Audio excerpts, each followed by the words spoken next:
আমি মোটেও মিষ্টি লাভার না, তবে মাঝে মাঝে মিষ্টি খাওয়ার জন্য খুব একটা ক্রেভিং ওঠে আমার মধ্যে। তো মিষ্টির ক্রেভিং উঠেছে, কোথায় যাব? আর তো কোনো জায়গায় খুঁজে পাচ্ছিলাম না, যেহেতু আমি সাউথ সেন্ট্রাল রোডে কাজে গেছিলাম, মানে দাঁত নিয়ে তো দীর্ঘদিন ভুগছি।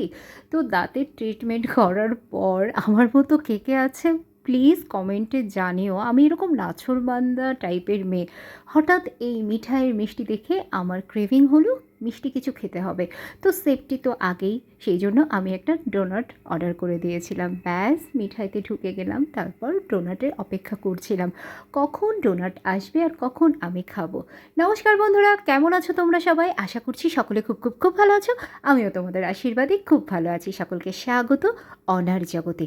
তোমাদের সাথে গল্প করতে করতে দেখো ডোনাট এসে হাজির হয়ে গেছে। এখন শুধু কাটতে হবে আর মুখের মধ্যে দিয়ে দেখতে হবে ডোনাটটা কত তাড়াতাড়ি মেল্ট হয়ে যায়।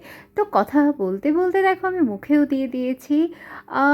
আজকের ডোনাটের টেস্টটা একদম সোসো ছিল, আহামরি খুব একটা ভালো ছিল না। যথারীতি মিঠাইয়ের ডোনাটের কিন্তু স্বাদটা অনবন্ত হয়। তারপর আর কি, এখন তাড়াতাড়ি খেতে হবে কারণ আমার আরও কিছু কাজ আছে। তো এখানে বিলটা পরিশোধ করে আমি এখন মিঠাই থেকে বের হয়ে যাচ্ছি। এই ছিল আমার ছোট্ট পরিসরের একটি ছোট্ট ডোনাট খাওয়ার গল্প, যেটা তোমাদের সাথে শেয়ার করছি। দেখা হবে নতুন একটি ভিডিওতে। ততদিন পর্যন্ত ভালো থাকো, সুস্থ থাকো, হাসি খুশিতে থাকো, কারণ যত হাসি খুশি থাকবে তত সময়টা খুব ভালো থাকবে। আর আমাকে সাপোর্ট করো, ভালো লাগলে অবশ্যই একটা ফলো করে দিও। টাটা।